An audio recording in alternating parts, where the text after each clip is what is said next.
Americans often joke, if everything fails, we'll start over in the garage. But in 2025, even the garage has moved to Canada.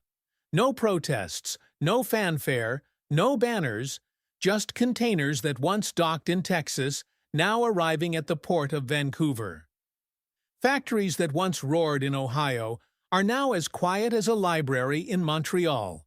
And while Washington is still debating who's right and who's wrong, the world has quietly shifted its manufacturing, investments, and even its trust northward. It's not just a misstep. It's a global restructuring in motion. And the most surprising part? At least 10 countries are turning away from the US and choosing Canada. Not just for economic reasons, but for survival.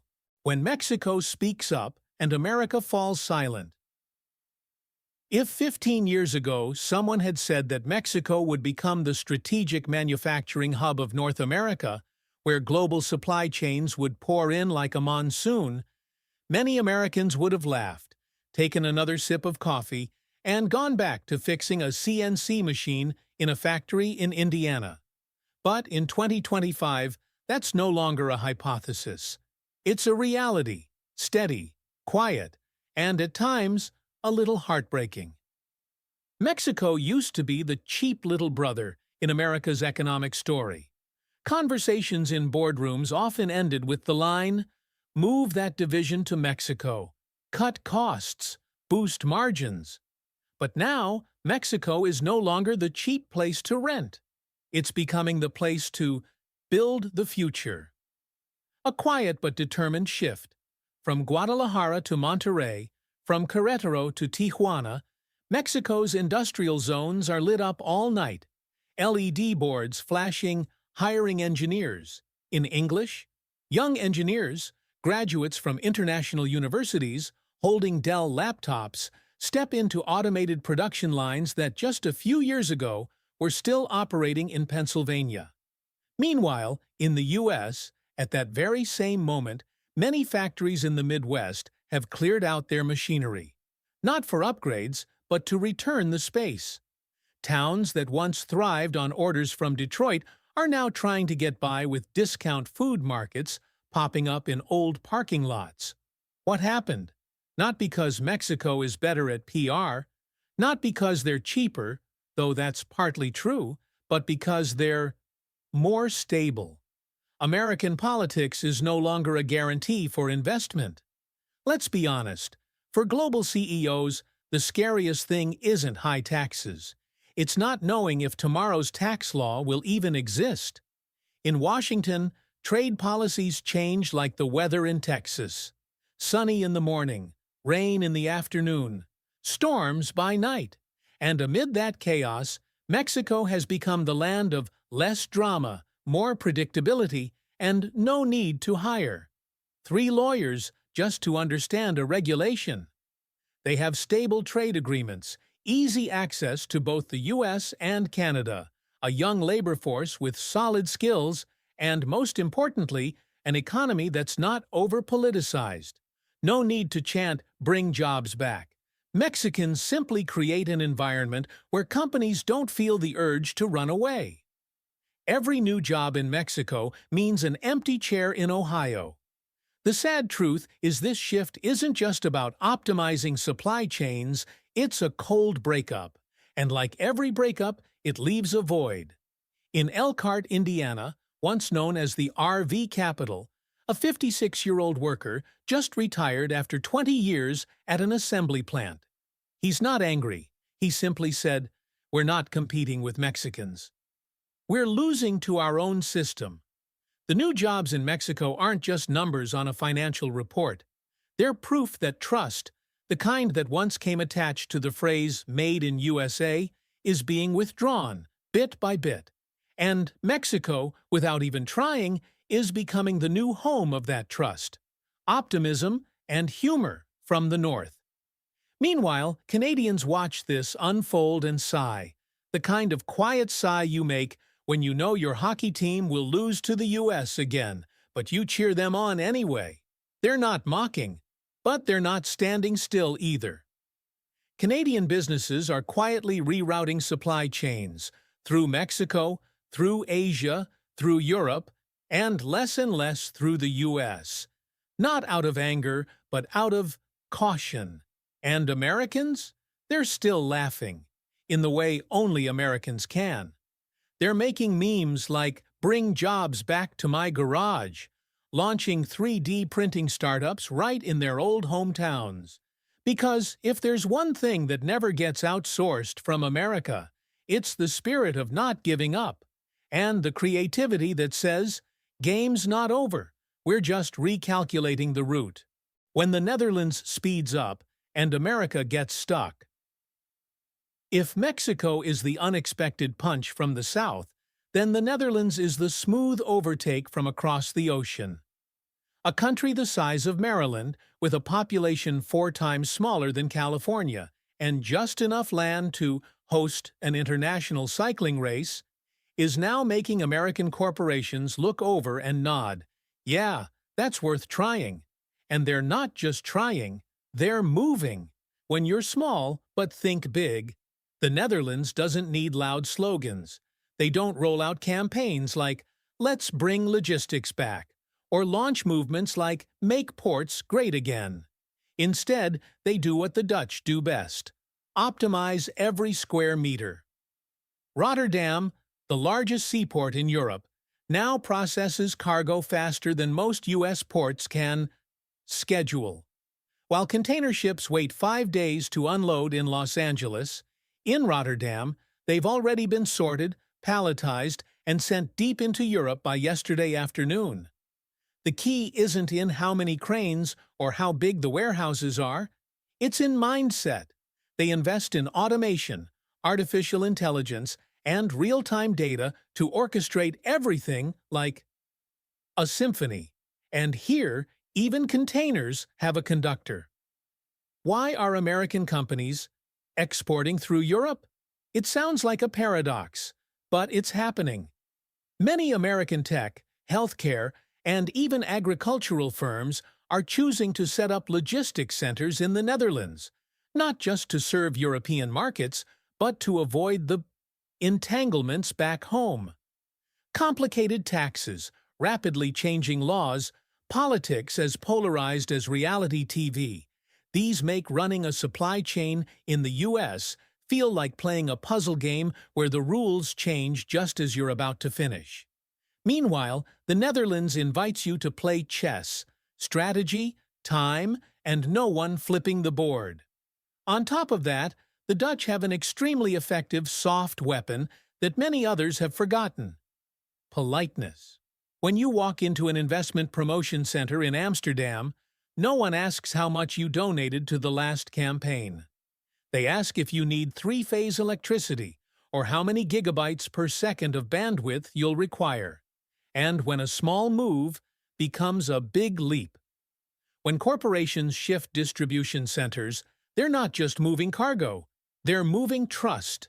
This spreads like dominoes. A supply chain moves to the Netherlands, followed by its suppliers, its engineers, its R&D budget, and eventually a piece of economic soul that might have belonged to Minneapolis or Memphis. Americans aren't angry, they're just surprised. And in true American fashion, they respond in ways no one expects. A startup in Boston launches a line-waiting service for seaports. A mayor in Kansas City live streams on TikTok to lure investors back. And a group of MIT students is designing a drone-based unloading system straight out of sci-fi. And Canadians? They smile gently, sip their Tim Hortons coffee, and say, "We're looking into Rotterdam too, but don't tell Seattle, okay?" When speed becomes a national asset, the issue isn't that America can't compete. America has the technology, the resources, the brilliant minds. But those assets are stuck in layers of bureaucracy, internal squabbles, and the fear of getting sued over a memo from 10 years ago. The Netherlands is different. They operate like a startup with 400 years of experience. They move quickly, listen to businesses, and turn every tiny improvement into a major advantage. No need for flair, no need to sing the national anthem at ribbon cuttings. Just a system that runs efficiently, and a promise that we won't make you wait. When the world needs a place to move fast, many are choosing the Netherlands and the United States, still looking for a place to park the container. When South Africa stands up and America waits. In the global economic game, the U.S. was once used to playing the role of referee. If someone needed a production line, just call Ohio. If someone needed a distribution center, pick Texas. And if trade negotiations were needed, Washington was always available, as long as a few pre-written clauses were included. But in 2025, something strange happened. South Africa, a country sitting at the bottom of the map, is steadily climbing to the top of supply chains once dominated by the U.S. And the remarkable part? They're not loud about it. They're just quietly signing contracts. A once overlooked name is now a top choice. South Africa used to be known for its vineyards, diamond mines, and intense rugby matches. But now, on the desks of CEOs in pharmaceuticals, automotive and electronics industries, the name South Africa is underlined, not for its culture or landscapes, but for its stable supply chains, reasonable costs, and clear trade policies. No one says it out loud, but many already understand. While goods routes through the U.S. are jammed due to inspections, protests, and last-minute legal changes, the ports of Durban and Cape Town are becoming the new transit hubs for the entire Southern Hemisphere. And no, it's not just about cheap labor. There's a classic misconception that companies leave the U.S. just because labor is cheaper elsewhere. But that alone doesn't explain why a country like South Africa, nearly 8,000 miles from New York, is securing automotive parts contracts that once belonged to factories in Michigan. The secret lies in 3 words: readiness and execution. South Africa has been investing heavily in logistics, renewable energy, and special economic zones.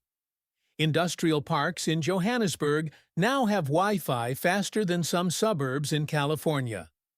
Technician training programs are funded by both the government and international corporations. And most importantly, they welcome partners with tight contracts, not with a 6-month congressional hearing. Americans aren't lazy. They're just slowed down by their own system. This isn't a story about American decline. The U.S. still has brilliant people, world-class universities, and cutting-edge inventions. But the problem is, while other countries are building factories, the U.S. is still debating whether the factory violates zoning laws. South Africa is different. They operate like a newly funded startup. Agile, fast, and fully aware they don't have the privilege of delay. Meanwhile, in Illinois, an expansion project must wait 14 months just to gather public input. In that time, their competitor in Johannesburg has already produced 4 initial shipments. Canada looks over and chuckles. A very temperate chuckle. Canada, often seen as the gentle friend, is learning quickly. Seeing South Africa signing bilateral deals with France, forging logistics partnerships with India, and receiving funding from South Korea, Canadians aren't surprised. They quietly take notes, revise clean manufacturing tax policies, and book direct flights to Cape Town. And Americans? They're still smiling, but with the kind of grin that comes with a joke. Maybe we should hire South Africa to run some of these zoning meetings for us. A rise that doesn't need a bang, just the hum of machines. If you walk past an industrial zone in Port Elizabeth today, you'll hear the steady sounds of automated robots, forklifts moving between pallet rows, and technicians reading blueprints in English, South Africa's second official language. What's scary isn't the noise. It's the silence in places where that noise once echoed in America. In old industrial towns in Pennsylvania, Factories have become part-time parking lots for weekend flea markets. The hiring full-time sign has been replaced with closing soon, everything must go. South Africa doesn't need to replace America. They just need a chance. And while America is still debating whether to seize it, South Africa has already signed 3 contracts, complete with translations in French, Mandarin, and Canadian English. When India switches roles from call center to general contractor, there was a time when every time you called tech support from the US and heard an Indian voice say, "Hello, this is Kevin speaking," you knew you'd just been connected to a service center in Bangalore. But in 2025, Kevin has been promoted. He no longer answers phones. He's now managing a medical device factory worth hundreds of millions of dollars in Gujarat. And that has left many in Boston, Detroit, and Raleigh speechless. From outsourcing hub to strategic investment destination, India isn't demanding jobs back from America. They're doing something even more unsettling, turning themselves into a place where jobs come on their own. Industries that were once the backbone of American manufacturing, aviation, electronics, pharmaceuticals, are quietly leaving industrial U.S. states and pouring into cities with once unfamiliar names like Hyderabad, Pune, or Chennai. Apple no longer manufactures iPhones in San Jose. They produce them in Tamil Nadu. Boeing doesn't just test weapons in Texas. They've set up assembly lines in Bengaluru. Pfizer? They're opening another plant in Ahmedabad. Not because Indian labor is cheap, but because India plays the long game. Playing by the rules, while rewriting how the game is played, India isn't an easy country. Anyone who's tried to navigate the investment process there knows you'll need a lot of paperwork, a lot of sweat, and sometimes a bit of luck. But what gets American tech giants to sign on the dotted line is clarity. India doesn't spin laws like a top every election season. They introduce 10-year investment incentive policies and stick to them.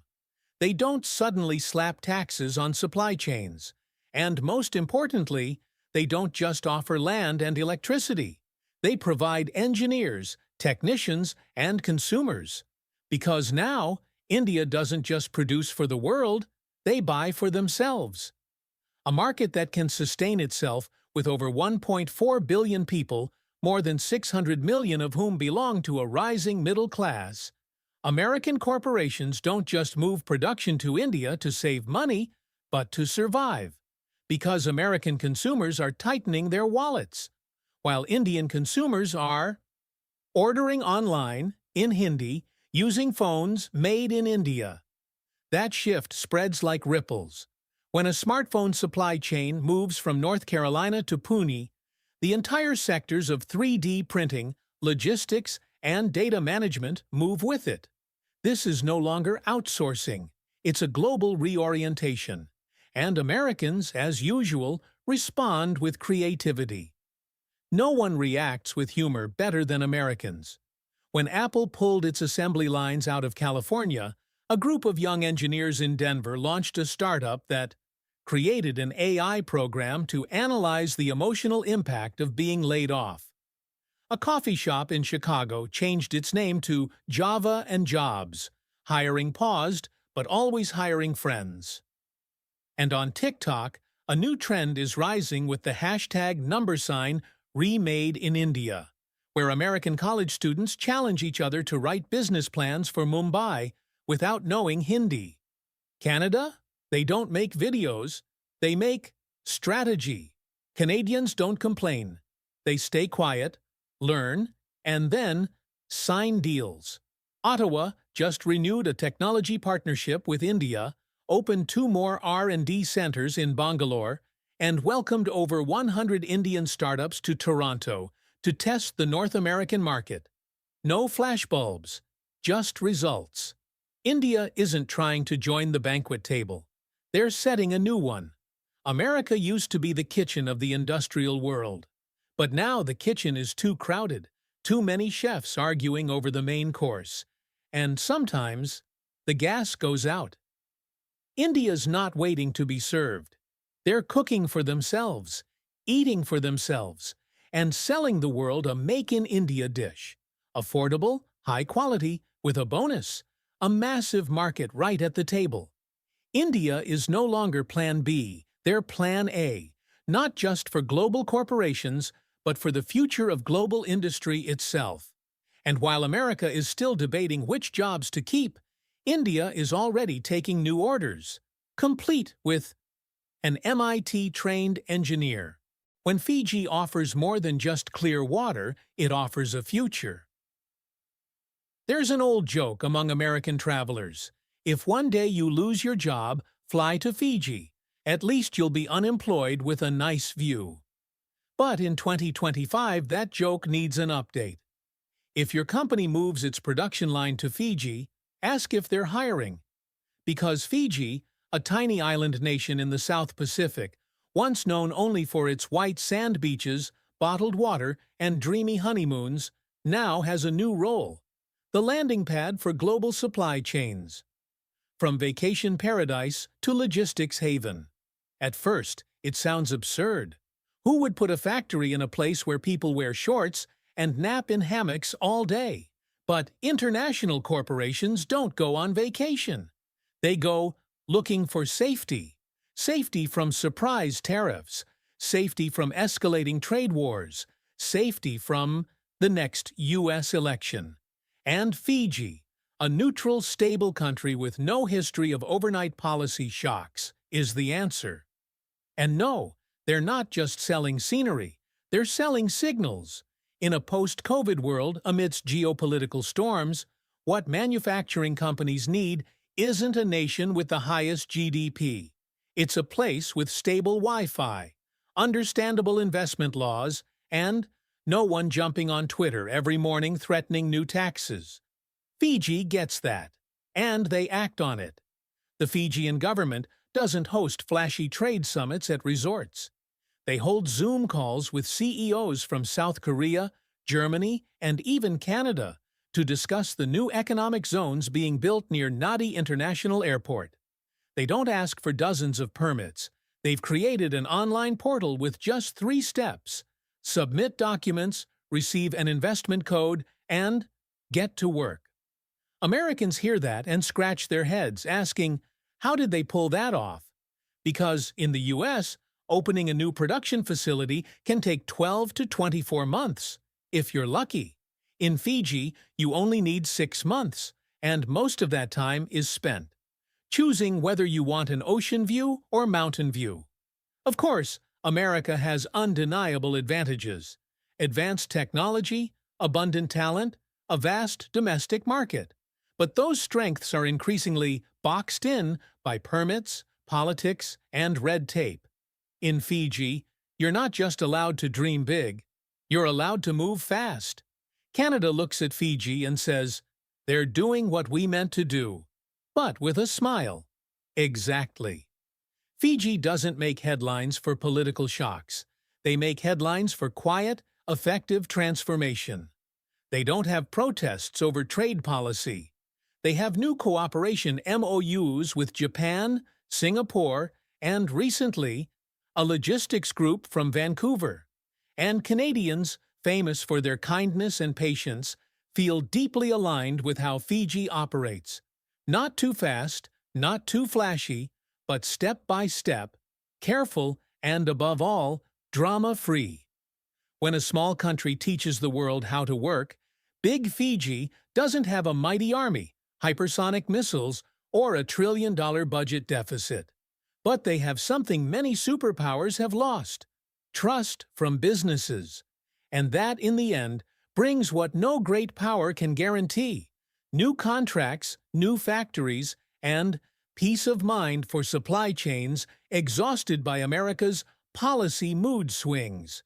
Americans? They haven't given up. They've just changed course.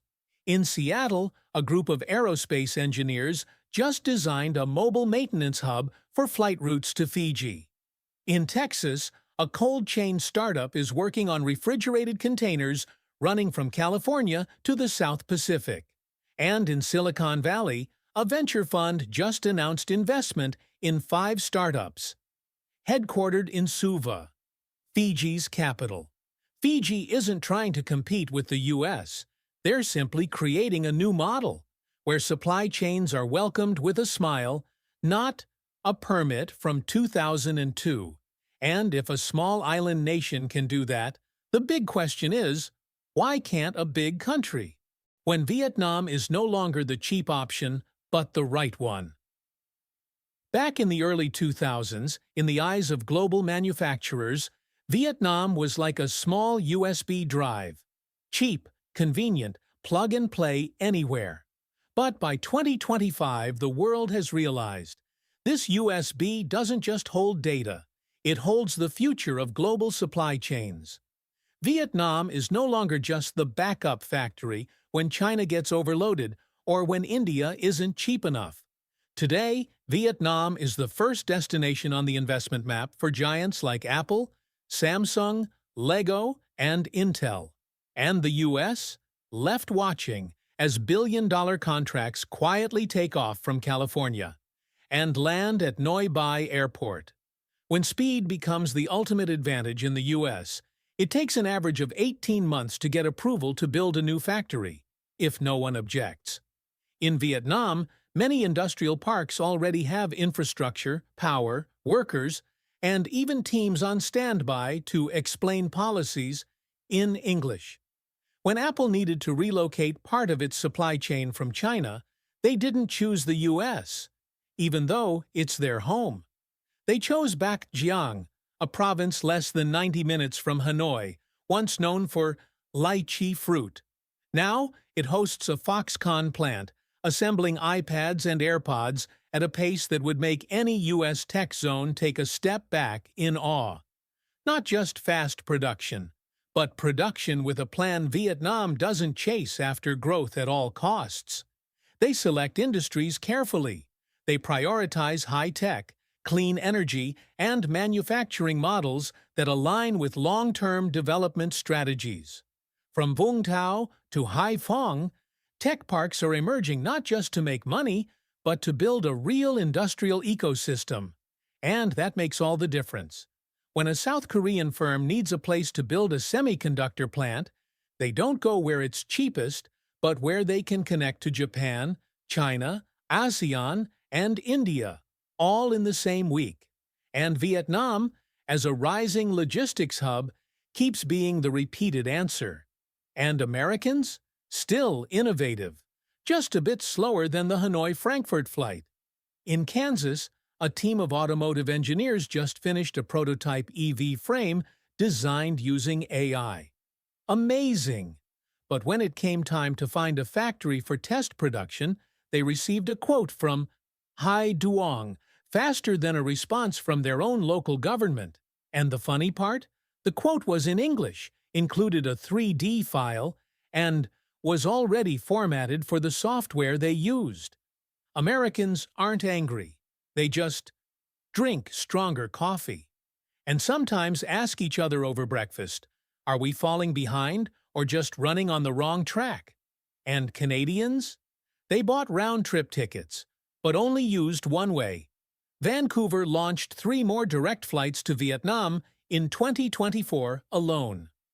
Canadian businesses in logistics, AI, and microelectronics are landing in Ho Chi Minh City the way they used to land in Texas. No fanfare, no loud campaigns, just one requirement: efficiency. Vietnam isn't trying to overtake anyone. They're simply seizing the moment. The world needs a new manufacturing base, and they already have the people, the speed, and the stability to deliver. What they're doing is simply catching up to the world while major economies are still debating whether to go back to the past or step into the future. Vietnam doesn't ask, "Where is America?" They ask, "Who's coming next?" They don't open doors with promises, but with infrastructure. They don't pitch with summits, but with functioning robotic arms. And that's exactly what's baffling global CEOs. No one expected a country once labeled cheap textile manufacturer to now be producing semiconductors, smartphones, and electric vehicles just a few kilometers from the beaches of Nha Trang. Vietnam is no longer a backup plan. They are the deliberate choice. And while America is still rechecking its industrial roadmap, Vietnam has already drawn theirs, and they're running. No GPS needed. No looking back. When Sweden does everything, quietly. In the US, if you build an electric vehicle production line, you hold a press conference. If you open a new AI center, you live stream it on TikTok. If you're just thinking about a strategic shift, a lineup of PR consultants is already waiting. But in Sweden, you do all those things without anyone needing to know until they have to. And that's exactly why, in 2025, Sweden, a country the world once only associated with IKEA, ABBA, and long winter nights, is quietly becoming a silent giant in the global manufacturing transformation. While America is broadcasting every tax debate live, Sweden has completed its third robotics factory in the Västerås region. No noise needed. Just certainty. Sweden doesn't try to prove it's the future of manufacturing. They become it by working, steadily, precisely, and with sharp strategy.